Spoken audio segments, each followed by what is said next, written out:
Hello guys, JEE Main 2025 phase 1-ലെ question number 11. Okay, phase 1 January 23rd ഷിഫ്റ്റിലെ 23rd second ഷിഫ്റ്റിലെ question number 11 ആണ്. The question is from differential equations. Okay, ശ്രദ്ധിക്കുക. എന്താണ്? Let x is equal to x of y be the solution of the differential equation y is equal to x minus y into d x by d y into sine X by y where y greater than 0 and x of 1 is equal to pi by 2, then cos x of 2 is equal to. See guys, അപ്പോൾ ഈ സംഭവം നമുക്ക് ഏത് ടൈപ്പാണ് differential equation? Yes, this is simply exact differential equation ആണ്. Okay അല്ലേ? ഇത് exact differential equation ആണ് സംഭവം. റെഡി? അപ്പോൾ നമുക്ക് അതെങ്ങനെ മനസ്സിലായി എന്നൊക്കെ നോക്കാം. റെഡി? അപ്പോൾ എക്സാക്റ്റ് ഡിഫറൻഷ്യൽ ഇക്വേഷൻ അത് നമ്മൾ പറയുന്നതിന് മുമ്പ് നമ്മൾ ചില കാര്യങ്ങൾ എന്താക്കണം അറിയണം. ഓക്കെ, അഥവാ ശ്രദ്ധിക്കുക, നമുക്കറിയാം അതായത് X D Y, okay, X D Y plus Y D X എന്ന് നമ്മൾ എവിടെയും കണ്ടു കഴിഞ്ഞാൽ അത് നമുക്ക് എങ്ങനെ റീപ്ലേസ് ചെയ്യാം? ഡെറിവേറ്റീവ് ഓഫ് എക്സ് വൈ എന്നുകൊണ്ട് റീപ്ലേസ് ചെയ്യാം. ഓക്കെ, ഇനി അടുത്തത് Y D X minus X D Y divide by Y square എന്ന് പറഞ്ഞാൽ നമുക്കതിനെ ഡെറിവേറ്റീവ് ഓഫ് എന്താണ്? യെസ്, എക്സ് ബൈ വൈ എന്ന് റീപ്ലേസ് ചെയ്യാം. ഓക്കെ, ഇനി മക്കളെ X D Y minus Y D X അല്ലെ ഡിവൈഡഡ് ബൈ എക്സ് സ്ക്വയർ എന്ന് പറഞ്ഞു കഴിഞ്ഞാലോ yes derivative of Y by X എന്ന് പറഞ്ഞാൽ എന്താക്കാം? റീപ്ലേസ് ചെയ്യാം എന്നുള്ള കാര്യം ജസ്റ്റ് ഓർമ്മ വേണം. ഓക്കെ, ദെൻ അപ്പോൾ ശ്രദ്ധിക്കുക. അപ്പോൾ അത് ഉപയോഗിച്ചിട്ടാണ് നമ്മൾ എന്താക്കുന്നത് ചെയ്യുന്നത്. അപ്പോൾ അതെങ്ങനെയാണ് സാറിന് കത്തിയത്? ഒന്നുമില്ല, എനിക്കിവിടെ ക്രോസ് മൾട്ടിപ്ലൈ ചെയ്യാൻ തോന്നി. ഓക്കെ, അപ്പോൾ നമുക്ക് നോക്കാം. ശ്രദ്ധിക്കുക. അപ്പോൾ Y is equal to, okay, ഇനി വേണമെങ്കിൽ ഇതിന് എന്താക്കാം? ഹോമോജീനസ് ഡിഫറൻഷ്യൽ ഓഫ് സെക്കൻഡ് ടൈപ്പിൽ നമുക്ക് എന്താക്കാൻ വേണമെങ്കിൽ ചെയ്യാം, കുഴപ്പമൊന്നുമില്ല. പക്ഷേ എക്സാക്റ്റ് ആണ് കുറച്ചും കൂടി എളുപ്പം. ഓക്കെ, സോ ഇവിടെ വൈ ഈസ് ഈക്വൽ ടു നോക്കണേ, X D Y, okay, minus Y D X, okay, divide by താഴെ എന്ത് വരും?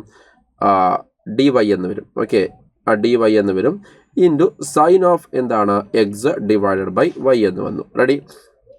ഇനി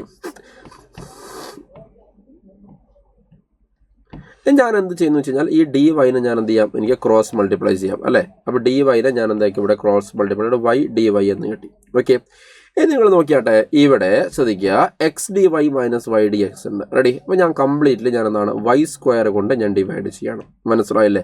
വൈ സ്ക്വയർ കൊണ്ട് ഞാൻ ഡിവൈഡ് ചെയ്യണം. അപ്പോൾ അങ്ങനെ ചെയ്ത് കഴിഞ്ഞാൽ ഇവിടെ എന്ത് വരും? Yes, D Y divided by Y എന്ന് വരും. ഓക്കെ, ഇതാണെങ്കിലോ ഇവിടെ ഞാൻ നെഗറ്റീവ് ഒക്കെ കോമൺ ആയിട്ട് പുറത്തെടുത്ത് കഴിഞ്ഞാൽ ഇവിടെ എന്ത് കിട്ടി? Yes, y D x. നോക്കണേ, y D X, okay, y D X minus എന്താണ്? X D Y divided by എന്ത് വരും? വൈ സ്ക്വയർ എന്ന് വരും. ഓക്കെ, ഇൻറ്റു സൈൻ ഓഫ് എന്താണ്? എക്സ് ബൈ വൈ എന്ന് വന്നു.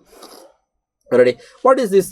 Y D X minus x divide by Y square എന്ന് പറയുമ്പോൾ നമുക്കറിയാം derivative of what? Derivative of X by y ആണ്. Okay, so d y by Y, okay, d y by Y എന്ന് പറഞ്ഞു കഴിഞ്ഞാൽ നോക്കണേ, ഡി വൈ ബൈ വൈ അല്ലെ is equal to നമുക്കറിയാം ഇവിടെ എന്താണ്? Sine of X by y ഉണ്ട്. Okay, sine X by y ഉണ്ട്. ഇതെന്താണ്?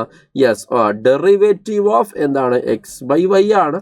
ഓക്കെ, പുറത്തെന്തുണ്ട്? ഒരു നെഗറ്റീവ് ഉണ്ട്. കണ്ടോ? റെഡിയല്ലേ? റെഡിയല്ലേ? ശ്രദ്ധിക്കുക. അപ്പോൾ അത്രയേ ഉള്ളൂ പരിപാടി. ഓക്കെ, ശ്രദ്ധിക്കുക. അപ്പോൾ ഇനി നമുക്ക് എന്ത് ചെയ്യണമെന്ന് വെച്ച് കഴിഞ്ഞാൽ നമ്മൾ രണ്ട് സൈഡിലും എന്താക്കുക? അതിനെ ഇൻറ്റഗ്രൽ ചെയ്യുക. ഓക്കെ, അപ്പോൾ ഇതിന് ഇൻറ്റഗ്രൽ ചെയ്താൽ ഡി വൈ ബൈ വൈ നമുക്കറിയാം, എല്ലാവർക്കും അറിയാം, അതെന്താണ്? ലോഗ് വൈ ആണ്. ഓക്കെ, അപ്പോൾ minus of sine X by y D x by നമുക്കറിയാമെന്നാണ്. Yes, it is what? Cos X by y ആണ്. ഓക്കെ അല്ലേ? Minus cos X by y ആണ്. അപ്പോൾ ഈ രണ്ട് മൈനസും കൂടി എന്താവും? പ്ലസ് ആവും. ഓക്കെ അല്ലേ? Plus C.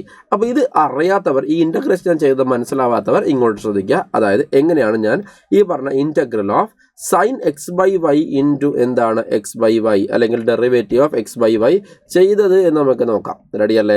യെസ്. ഓക്കെ, അപ്പോൾ നമുക്ക് സപ്പോസ് ഇത് ഐ ആണെന്ന് വിചാരിക്കാം. റെഡി? അപ്പോൾ ഞാൻ എന്താക്കുന്നു? Put T is equal to എന്താണ്? എക്സ് ബൈ വൈ അല്ലെ? അങ്ങനെയാണെങ്കിൽ D T is equal to എന്താണ്? ഡെറിവേറ്റീവ് ഓഫ് എന്ത് വരും? എക്സ് ബൈ വൈ എന്ന് വരും. ഓക്കെ, അപ്പോൾ അങ്ങനെ I is equal to integral of എന്താണ്? Sine t. ഓക്കെ അല്ലേ? ഇൻറ്റു എന്ത് വരും മക്കളെ? ഡി ടി എന്ന് വന്നു. What is integral sine t? That is minus cos t. And what was t? T എന്ന് പറഞ്ഞു കഴിഞ്ഞാൽ എന്താണ്? എക്സ് ബൈ വൈ ആണ്. അത്രയേ ഉള്ളൂ. അപ്പോൾ അങ്ങനെയാണ് ആ ഇൻറ്റഗ്രൽ എന്തായിരിക്കുന്നത് വന്നിരിക്കുന്നത്. ഓക്കെ, സോ നമ്മുടെ ഇതിൻ്റെ ജനറൽ സൊല്യൂഷൻ കിട്ടി. Log y is equal to എന്താണ്? Cos of X by Y അല്ലെ പ്ലസ് സി എന്ന് കിട്ടി. അത് ഓക്കെ ആണെന്ന് വിചാരിക്കുന്നു. റെഡി അല്ലേ? ഇനി അടുത്തത് നമുക്ക് എന്ത് വേണമെന്ന് വെച്ച് കഴിഞ്ഞാൽ ശ്രദ്ധിക്കുക. അടുത്തത് ലിസൺ. അപ്പോൾ ലോഗ് വൈ ഈസ് ഈക്വൽ അത് കിട്ടി. ശരിയല്ലേ? ഇനി നമുക്ക് എന്താ വേണ്ടത്? We know x of 1 is pi by 2 എന്ന് പറഞ്ഞിട്ടുണ്ട് അല്ലേ? അതെന്തിനാ? സി കണ്ടുപിടിക്കാൻ വേണ്ടിയിട്ടാണ്. എന്താണ് എക്സ് ഓഫ് 1 അല്ലേ? പൈ ബൈ 2 എന്ന് പറഞ്ഞു കഴിഞ്ഞാൽ അഥവാ വൈക്ക് 1 കൊടുക്കുന്ന സമയത്ത് എക്സ് ഈസ് ഈക്വൽ ടു എന്താണ്? പൈ ബൈ 2 ആണെന്നാണ് അർത്ഥം. ഓക്കെ, ശ്രദ്ധിക്കുക. അപ്പം ഞാൻ വൈക്ക് ഞാൻ 1 കൊടുക്കുക. അപ്പം log 1 അല്ല is equal to cos of okay π/2 divide by 1 അല്ലെ പ്ലസ് സി. നമുക്കറിയാം ഇത് രണ്ട് പേരും എന്താണ് 0 ആണ്. ഓക്കെ, അപ്പോൾ സി ഈസ് ഈക്വൽ ടു എന്ത് കിട്ടി 0 എന്ന് കിട്ടി. ഓക്കെ, അപ്പോൾ അങ്ങനെയാണെങ്കിൽ നമുക്ക് ഇവിടെ എന്ത് കിട്ടി log y okay is equal to log y is equal to cos of x by y. Okay, cos of x by y. Okay, cos of what x by y. Okay, plus c ക്ക് പകരം നമുക്ക് എന്ത് കൊടുക്കാം 0 എന്ന് കൊടുക്കാം. ശരിയല്ലേ? ഇത്രയേ ഉള്ളൂ. ഇനി അടുത്ത് നമ്മൾ പറഞ്ഞിരിക്കുന്നത് എന്താണ് ശ്രദ്ധിക്കുക. നമുക്ക് ചോദിച്ചിരുന്നത് cos of x of 2 എന്നാണ് ചോദിച്ചിരിക്കുന്നത്. അല്ലേ, cos of x of 2. Okay, എന്താണ് cos of x of 2 എന്ന് പറഞ്ഞാൽ ഒന്നുമില്ല, സിമ്പിളി മനസ്സിലാക്കുക. yക്ക് 2 കൊടുക്കുന്ന സമയത്ത് cos x എന്താകുമെന്നാണ്. ഓക്കെ അല്ലേ? ഓക്കെ അല്ലേ? ശ്രദ്ധിക്കുക, വൈക്ക് 2 കൊടുക്കുന്ന സമയത്ത് കോസ് എക്സ് എന്താകും. ഓക്കെ, അതായത് ആക്ച്വലി വൈക്ക് 2 കൊടുക്കുന്ന സമയത്ത് എക്സ് എന്താകുമെന്ന് കണ്ടുപിടിച്ചിട്ട് ആ എക്സിലേക്ക് ഇട്ട് കൊടുക്കാനാണ്. പക്ഷെ നമ്മൾ ഇങ്ങനെ ആലോചിച്ചാൽ മതി, വൈക്ക് 2 കൊടുക്കുന്ന സമയത്ത് കോസ് എക്സ് എന്താകും, അതാണ് Y cos of X of 2 എന്ന് പറഞ്ഞാൽ. ഓക്കെ, അപ്പോൾ ഞാൻ എന്താക്കാം, വൈക്ക് ഞാൻ എന്ത് ചെയ്യുന്നു 2 കൊടുക്കുന്നു. അപ്പോൾ 2 കൊടുത്തു കഴിഞ്ഞാൽ ഇവിടെ log 2 is equal to cos of okay X divide by 2 എന്ന് കിട്ടി. റെഡി അല്ലേ? സോ നമുക്കിവിടെ കോസ് എക്സ് ബൈ 2 ആണ് എന്ത് കിട്ടിയിരിക്കുന്നത് log 2 കിട്ടിയിരിക്കുന്നത് അല്ലേ. പക്ഷെ നമുക്ക് എന്താണ് വേണ്ടത്, നമുക്ക് യെസ് ഓക്കെ കോസ് എക്സ് ആണ് നമുക്ക് എന്താക്കേണ്ടത് വേണ്ടത് അല്ലേ. അതെങ്ങനെയാണ് നമ്മൾ കോസ് എക്സ് കണ്ടുപിടിക്കുക? നമുക്കറിയാം what is at cos X by 2 അല്ലേ എന്ന് പറഞ്ഞു കഴിഞ്ഞാൽ അല്ലേ. വാട്ട് ഇസ് ആട്ട് മക്കളെ കോസ് എക്സ് ബൈ 2 എന്ന് പറഞ്ഞു കഴിഞ്ഞാൽ നമുക്കറിയാം 2 കോസ് സ്ക്വയർ, അല്ലെങ്കിൽ ശ്രദ്ധിക്കാം കോസ് എക്സ് എന്ന് പറഞ്ഞാൽ എന്താണ്, yes 2 cos square X by 2 minus 1 അല്ലേ. ഓക്കെ, അപ്പം അങ്ങനെയാണെങ്കിൽ ഇവിടെ കോസ് എക്സ് എന്ന് പറഞ്ഞാൽ 2 into log 2 the whole square minus 1 ആണ്. Okay, 2 into log 2 the whole square minus 1 ആണ്. Okay, so which option is correct? Option 2 is the right ആയിട്ടുള്ള correct ആയിട്ടുള്ള ആൻഡ് ഫണ്ടാസ്റ്റിക് ആയിട്ടുള്ള ആൻസർ. മനസ്സിലായെന്ന് വിചാരിക്കുന്നു. റെഡി അല്ലേ? ദാറ്റ്സ് ഇറ്റ്, അത്രയേ ഉള്ളൂ. അപ്പോൾ ഇത് ഡിഫറൻഷ്യൽ ഇക്വേഷൻ ഓഫ് ഹോം പിന്നെ എക്സാക്റ്റ് ആണെന്ന് നമ്മൾ എന്താക്കുക മനസ്സിലാക്കിയെടുക്കുക എന്നാണ് ഇതിൻ്റെ ടാസ്ക് എന്ന് പറഞ്ഞാൽ. Okay, bye bye.